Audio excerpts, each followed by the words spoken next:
Hey everybody, welcome back to another episode of Cryptid Cocktail Party, a show where we have a few drinks, share a few laughs, take a dive into the unknown. I'm your host Dave, joined as always by my handsome as hell co-host Sarge. How's it going, buddy? Hey there. Woo! Let's do this.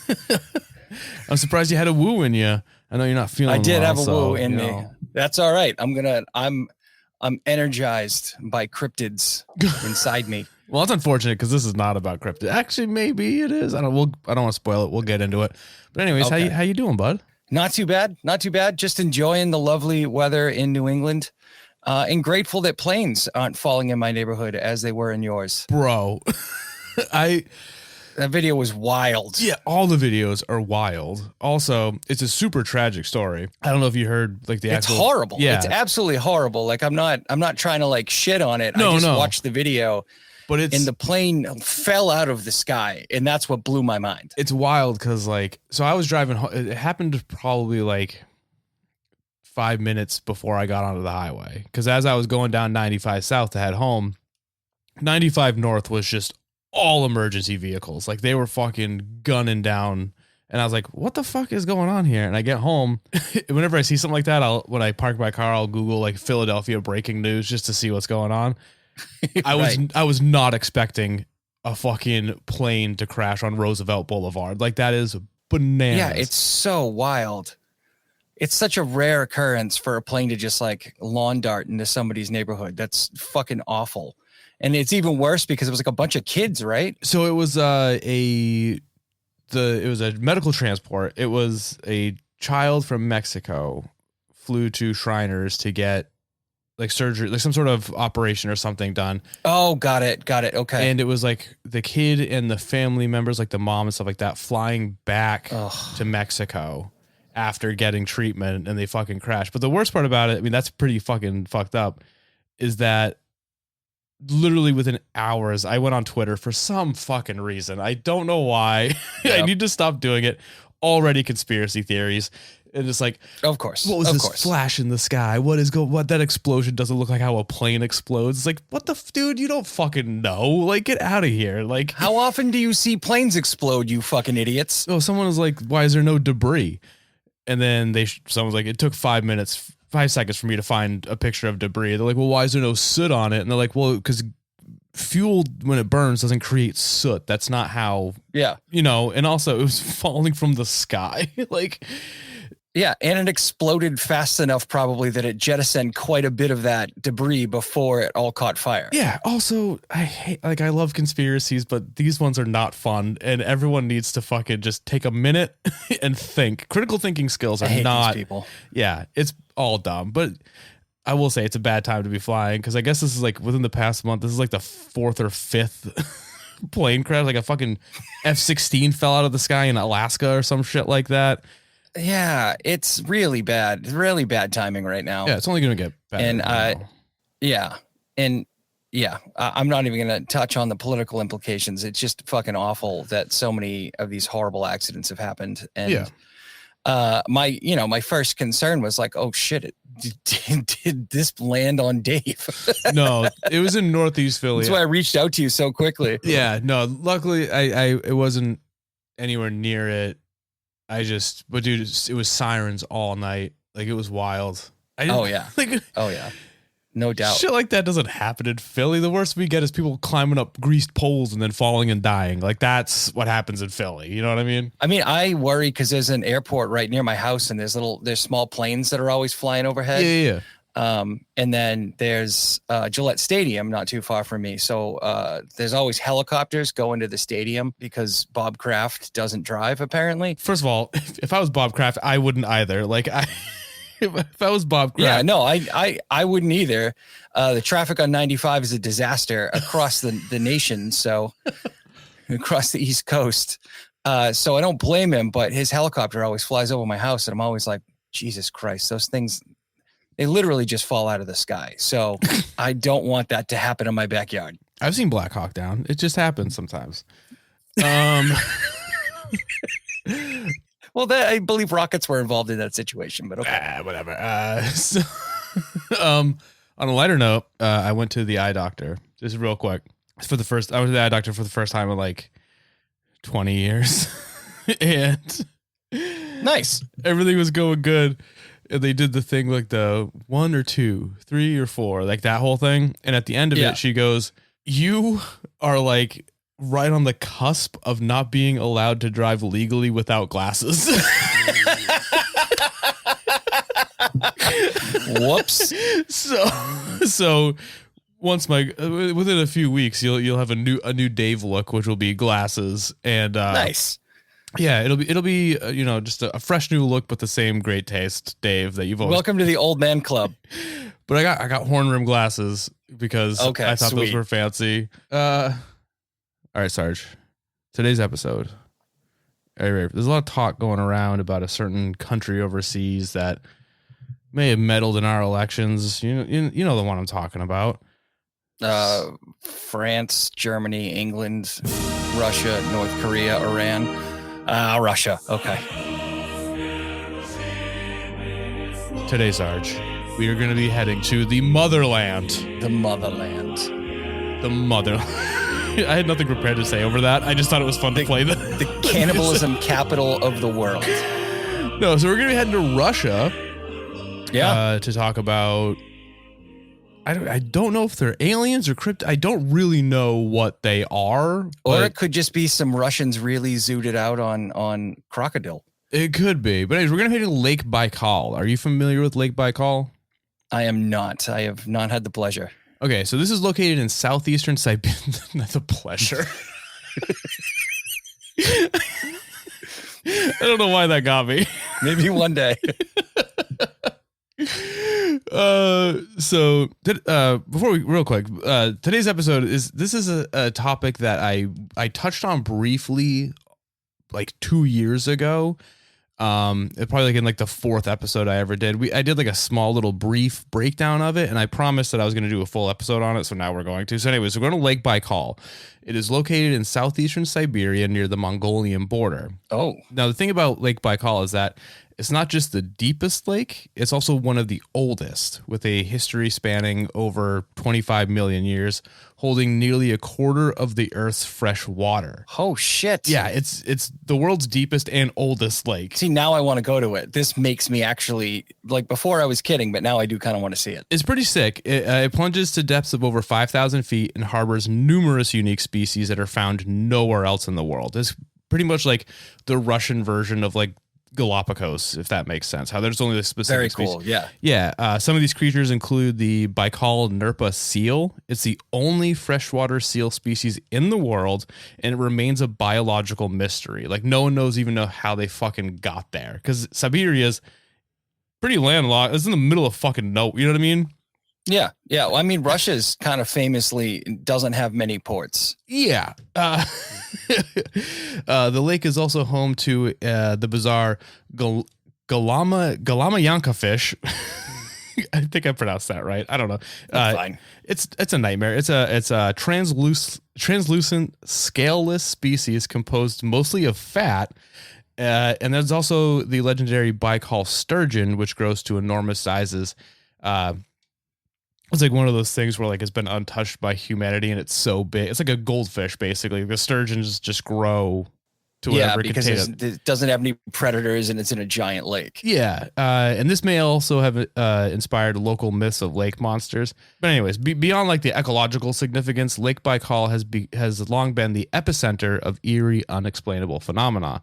Strange lights in the sky, unidentified submerged objects, USOs if you're nasty, and rumors of hidden extraterrestrial bases underneath its frigid waters have made it a hotspot for conspiracy theorists and UFO enthusiasts alike. Some locals even speak of Lasud Khan, a so-called quote-unquote water dragon master said to lurk in the depths. It's basically, they described it as a sturgeon with a like a crocodile mouth and like an armored plate on it, but it could just be because I prefer water dragon master. I think that's the best name for it. That's what I think that's what that translates to. I don't know why I wrote a so-called. It's just that's such a great name. Yeah, it's just a big old fish. But you know,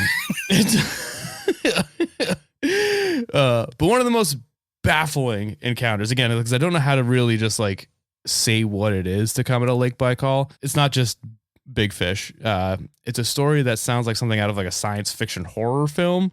And that is the encounter between Soviet military divers and the Lake Baikal Swimmers. Are you familiar at all? I'm going to assume no, because you don't know about Lake Baikal. Actually, no, I am familiar with this. Mm-hmm. And I absolutely fell in love with this story. So I'm glad you're covering it, because there's no way I would have remembered Lake Baikal, as we can tell. Yeah. But I remember reading about this story and being fascinated with it. Yeah. So the story goes that in 1982, during the height of the Cold War, the Soviet military was conducting routine training exercises in the lake.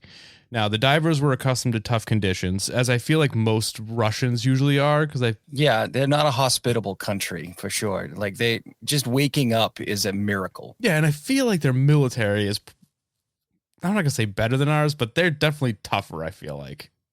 I would say they're tougher because their greatest weapon is the wintertime. That is how they repelled Napoleon and Hitler. Yeah, it's basically like they can fight anywhere at all times, and they do not give a fuck. They're also just fucking all fucked up on crocodile and vodka. Like, yeah. They're like super soldiers. The winter soldier is Russian. When you're resourceful enough to turn potatoes into alcohol, you can accomplish great things. I'll agree with that. Yeah, so they're accustomed to tough conditions, freezing water, complete darkness, and again, like the lake is so deep that if anyone was untrained that was going to dive into it, they'd be crushed in seconds if they were, you know what I mean? Like if they weren't like prepared or like acclimated to it. As somebody who is an aficionado of diving disaster videos, I can. There's something wrong with me, honestly, because every time I talk about one of my interests, it's like. So this is another way you can die. Well, once you say it out loud is when you're like, wow, this is. Yeah, that's when you're like, oh, I do have some sick fucking interests. But yeah, you have to have special tanks because you have to raise levels of other gases in order to not get nitrogen. You don't get the intoxication. Well, not only that, but if you have too much nitrogen, you actually almost get drunk. And then you do shit like take your rebreather out of your mouth and try to breathe water. So So what you're saying is that I shouldn't do a bunch of whippets and then just go deep sea diving? Is that exactly? Yeah, you should avoid that. You should avoid it. Well, there goes my Valentine's Day plans. And honestly, the worst thing about diving is that everybody's body is different. So what might mess you up? Sorry, first of all, may not mess me up. That's not true. God made us all in his image. We were all God doesn't make mistakes. Exactly. God don't make except for llamas. That was a mistake. Whoa. All right. We'll touch back on that later on. Okay, the platypus, though, we can all agree was an error. Yeah, that was a nightmare. Or you're just having fun. Yeah. You're just having fun with it. But anyways, it's a duck beaver. It's fine. But even though the Russians are very tough, I'm sure their fucking boot camp is bananas. Like, like nothing, straight up torture. Yeah, like nothing in their training could have prepared them for what was about to happen to them. So, at a depth of about 164 feet, one of the divers noticed something moving in the distance. At first, he assumed it was a large fish, perhaps one of the fucking giant sturgeons. I don't know, but but as the shape became clearer, he realized it was something way worse. It was humanoid. It was humanoid in nature. Now, before he could react, more of them emerged from the gloom. Not just one, but several, swimming with impossible speed and grace, their long limbs cutting effortlessly through the icy depths. Okay. I was going to say maybe it's just Vladimir Putin going for a swim. No, but that tracks. Because it was more of them. There's more than one. Now, the diver, obviously kind of like, fuck is going on? He signaled to his comrades, and they all turned to witness what can only be described as like the impossible. What they saw there were towering 10-foot tall beings wearing metallic silver bodysuits, their faces obscured by clear domed helmets. There was no oxygen tanks, no visible breathing apparatus, just cold alien precision in their movements. For a moment, both sides simply just stared at each other. The divers were frozen in fear and shock. The humanoids seemingly just unbothered by the presence unimpressed of heavily armed Soviet wildly military. Unimpressed. Yeah, they were just whatever. Then, without warning, the beings turned and darted deeper into the lake, vanishing into the abyss. Now, at this point, they're like, we need to tell the top brass. We need to get out of here and let someone know what's going on. So when the shaken divers finally surfaced, they were immediately debriefed by their commanding officer. Now, given the bizarre nature of what they reported, their superiors, they faced a dilemma. Like, was this like an elaborate hoax where these guys who went into the water like, yo, it's too cold, it's too dark, we don't want to do this anymore, so they made up a story? Was it a shared hallucination? Maybe what you said, maybe they had too much nitrogen or whatever in their blood and they were fucking hammered. And they were like, dude, you seeing this shit? Maybe it was one of the seals. Yuri, level with me. Were you drinking vodka before you went in the water? Well, I'm not gonna lie, I know you're doing a bit, but I feel like that's probably custom. Like, I feel like Yeah, probably. Now that I say that out loud, that is more than likely just a normal state of being. Yeah, like, you may not return. Have a shot with me. I will miss you if you die, but I will take all of your vodka. And your wives and bears. Yeah, that line from Rocky IV, if he dies, he dies. That's just like a common saying in Russia. Yeah, that's like it's like how what is was it aloha means hello and goodbye or something like it's like that's actually how they say hello and goodbye. If you die, you die. You die. Hey. Real quick, I don't know why, but whenever I talk in a Russian accent, the two things I like to say the most are baseballs and American blue jeans. I don't know why. I don't know. The two most popular exports during Soviet era Russia. Yeah, just. Did you bring us baseballs? Or what about American blue jeans? American blue jeans. Livies.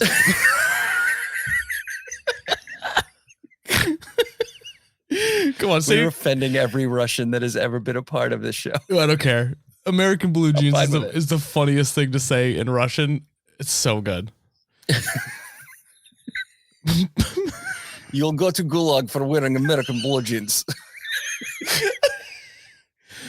Soviet denim. Much more. Soviet denim is just regular denim wrapped in barbed wire. Okay. Let's stop shitting on maybe a potential listening base here. Are we at war? No, they're at war with somebody else. I forgot. Yeah, not yet. All right, where was I? Oh yeah, so it was either an elaborate hoax, a shared hallucination, or maybe they just encountered something not of this world. So rather than dismiss the claims, military officials decided to take action. 7 divers were ordered to return to the depths with a new objective. That is, capture one of these humanoid beings alive if possible. There is nothing more human than, oh shit, that's weird and scary. Let's capture it. At least this time, I will give it to the Russians. They said alive if possible. If it was America, they would... In America, they'd shoot be it like, first. We'll figure it out afterwards. Yeah, that's exactly how we would do it here. So props to them for at least that.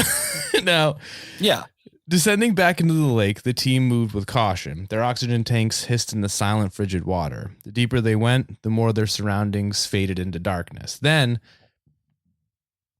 See, I had to burp. Nothing burps like Narragansett. Then, as if waiting for them, the humanoids reappeared. This time, the divers had a plan. A concept of a plan. It was very Looney Tunes. This is a very Looney Tunes plan. They brought an anvil and a giant rocket with them. We'll figure it out when we get down there. Kind of. American cartoons, they show us how to... No, it was Looney Tunes. A comical mousetrap. Bugs Bunny. Roadrunner Coyote. Wily Coyote. We tried to get him to defect, but find out he's not real. We bought these from Acme Co. It's but it's not that far off. So one of them carried a large net. Oh God. Yeah. It's not cutting edge military technology, but given the circumstances, it was their best option. Don't know an how. Industrial sized butterfly net. He's just got it on a long stick. I'll get you, alien. No.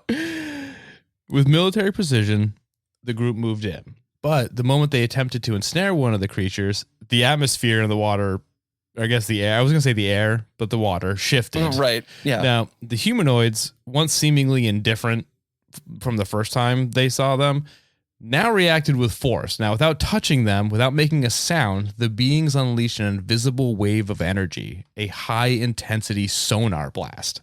Once the soldiers were hit, the effects were immediate. The divers convulsed as a shockwave tore through their bodies, their vision blurred, their muscles locked up. Then, as if yanked by unseen forces, they were flung upward towards the surface at an uncontrollable speed. Now, for those of you unfamiliar with deep water diving, rapid ascent from such depths is catastrophic to your body.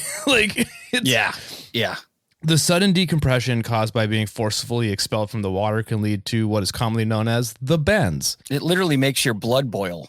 Yeah, this occurs when nitrogen bubbles form in the bloodstream due to a rapid change in pressure, leading to excruciating pain, paralysis, and in severe cases, death. Now, in this case, the results were tragic. 3 of the divers sustained injuries, but managed to avoid the worst effects of decompression sickness. However, 4 of them suffered extreme cases and needed immediate medical attention. Luckily, there was a recompression chamber in the region, but it was only designed to accommodate 2 people at a time. So, faced with an impossible decision and desperate to save their comrades, the medical team attempted to treat all 4 divers at once. This proved to be a fatal mistake. 3 of the men succumbed to their injuries, while the sole survivor suffered lasting physical and psychological trauma. How are we feeling so far, Sarge?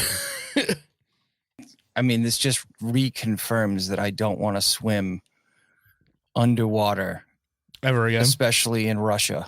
Yeah. Well, it doesn't. No, really like I'll matter. go underwater, like, you know, a couple of feet in a swimming pool, but I'm not diving anywhere. Oh no, no.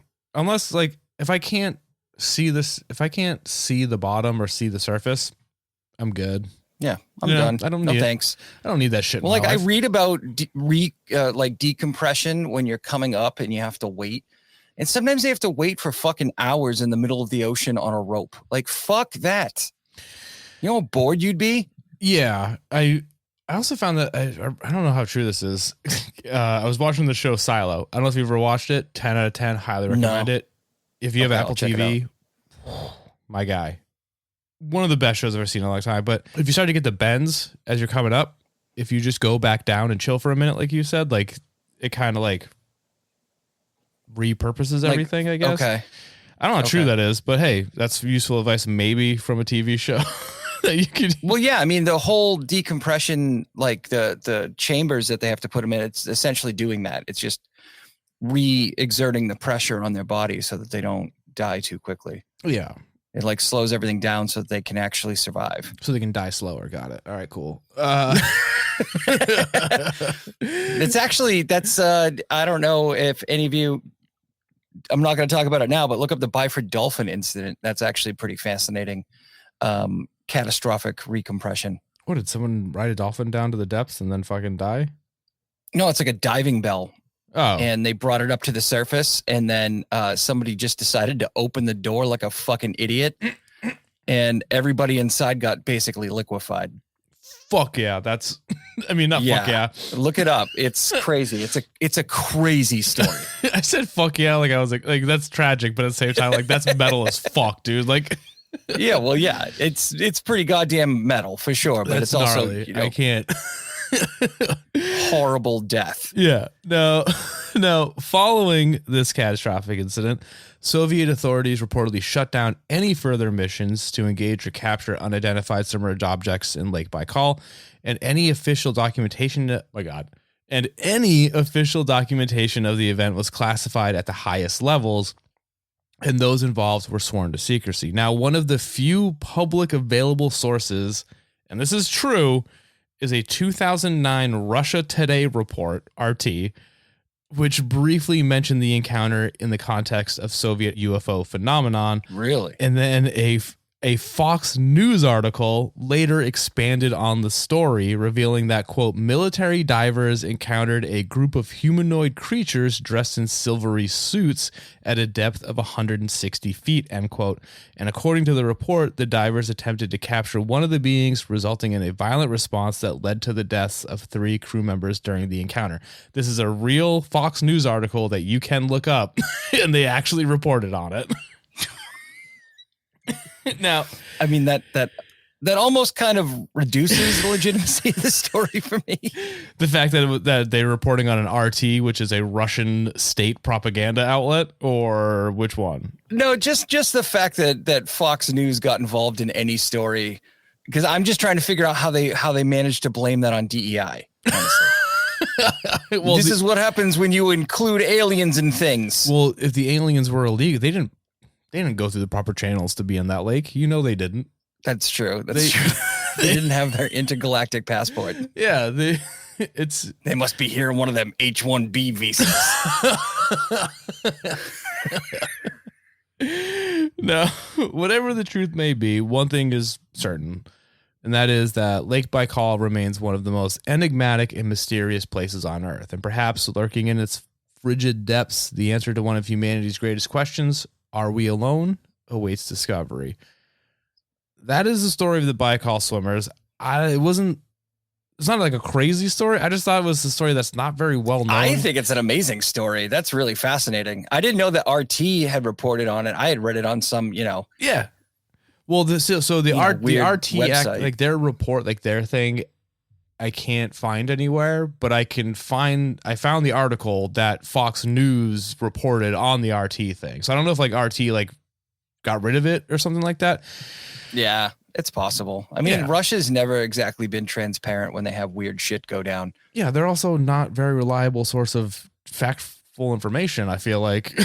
For the most part. But this doesn't exactly make them look good. So I kind of feel like there's a little bit more legitimacy because normally, if it doesn't involve them doing superhuman feats of strength to save the Republic, then they're not going to talk about it, That's true. Yeah, I don't know. I don't know the legitimacy of the story. It's a cool story. It's fun. I heard about it on the first time I heard about it was a few years ago on Ancient Aliens. It was like a very like passing thing. And I think like Nick Pope or whoever that guy is was talking about it. And I don't know why, but I fucking hate that guy. He seems like a genuine dude when he talks about stuff, but he has a weird rat face and I fucking hate him for it.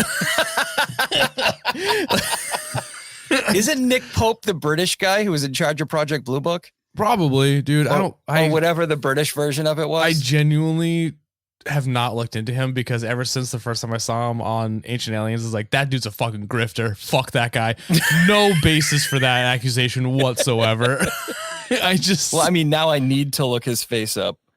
He looks like but I'm pretty sure Nick Pope is the guy. It probably is. I can't stand I just can't stand him. Yeah, he was their UFO guy. Yeah, but he has a fucking rat face and I can't handle him. I know I shouldn't body shame this man because he probably is very smart. He's probably very knowledgeable. But he looks like fucking Ratatouille and I can't. You know what, Nick? I hate your face. So everything you're saying sucks. Shut up. Right? This is why we need more attractive people in the UFO community. I believe a beautiful person over fucking Nick Pope. That might also be why I never take anything that Elon Musk says seriously, because he looks like a cartoon character. Yeah, but also maybe that's why I agree with everything Giorgio A. Tsoukalos says. You ever seen that dude? He's fucking jacked as fuck. He's ripped. His hair, though, worries me sometimes. I don't know why it's so big. I think I bet he would have changed his hairstyle if it didn't become like his signature thing. You know what I mean? Yeah. He's probably embracing the mad scientist look. Yeah, that's fine. And that's fair. Yeah. I let him carry me like a baby if given the chance. It's fine. Oh, yeah, me too. Oh, yeah. Me too. Hold me in your arms. Tighter. Closer. Let me know you love me. All right. So that's today's episode. Saying it's aliens, but it's aliens. So that's today's episode. Not anything crazy. I just thought it was a really fun story, and I promised 2 years ago that I was going to do a full episode on it, and here we are. We did it. We did a full episode. I'm going to say these are underwater yetis. That's going to be my belief. Is that what it is? Underwater yetis? They're 10 feet tall. I mean, yeah, the yetis are supposed to be big, aren't they? I guess. I don't know if they're 10 feet tall. I don't know. And maybe they get bigger because they're in low depths. They're so the pressure stretched them out. Or maybe it's the goldfish thing. They just grow to whatever. Yeah, they've got no natural predators. Yeah, except for those fucking. Their only natural predator is a Soviet with a net. Such a wily coyote way to go about doing anything. Just amazing. It's so goofy. I hope this is true just because of how hilarious it is to imagine like a bunch of divers being jettisoned out of the water, like flying up in the air and then just belly flopping back Dude. into the water. But could you imagine how fucking scary that would be? Like, Oh God, yeah. like I'm not doubting that it's terrifying, but seeing it from my vantage point here in 2025, it is kind of hilarious to imagine. I mean, I bet it'd be fucking funny to see, like, I mean, if you were on shore and it happened in the moment, you're like, what the fuck was that? But years later, you're probably like, fucking Vlad hit that water so fucking hard, dude. Oh man, I'm so sorry he died because of decompression sickness. That was hilarious.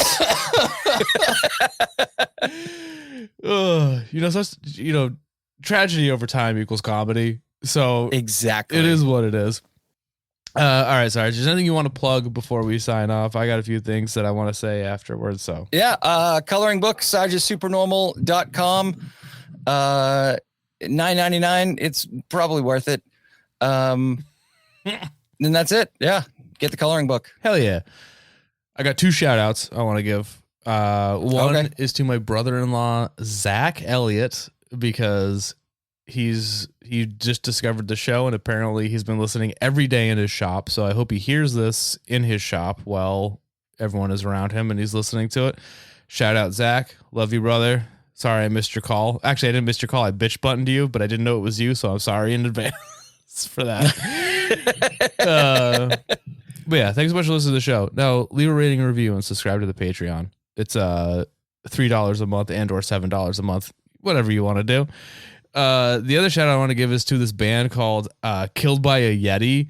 I found them. I love it. The algorithm gods on TikTok found me this band, and I've been obsessed with their new EP. So good. It's metal. It's not like deathcore or metalcore. I don't even know how. It's like, for me, it sounds like party metal. Like, it's just a good time all around when you listen to it. So definitely go check out Killed by a Yeti. 10 out of 10. No notes. Everything they do is gold. But yeah, I think that's it. Follow us on Instagram. Follow us on TikTok, Cryptid Cocktail and Cryptid Cocktail Party, respectively. You can also sign up for our Patreon. Again, $3 a month. If you don't need any of the bells and whistles, you'll get a shout out on the show. But nothing fancy. If you just want to support what we're doing, or for $7 a month, you'll get unedited video episodes. You can see all my mistakes. You'll be able to see my chest hair. Yeah, and you'll be able some chest hair. You'll be able to hear all my attempts at retrying to say things because I'm a fucking dunce. In my inability to use name of my sex tape properly. And yeah, and you get some other fun stuff eventually here and there. Yeah. But I think with that out of the way, Sarge, do you want to say, leave us a rating and review anywhere you can, please. It really helps. Please do. Yeah. All right, Sarge, is there anything you want to say? You want to say goodbye and I love you to the audience? Yes. Audience, goodbye. And I love you.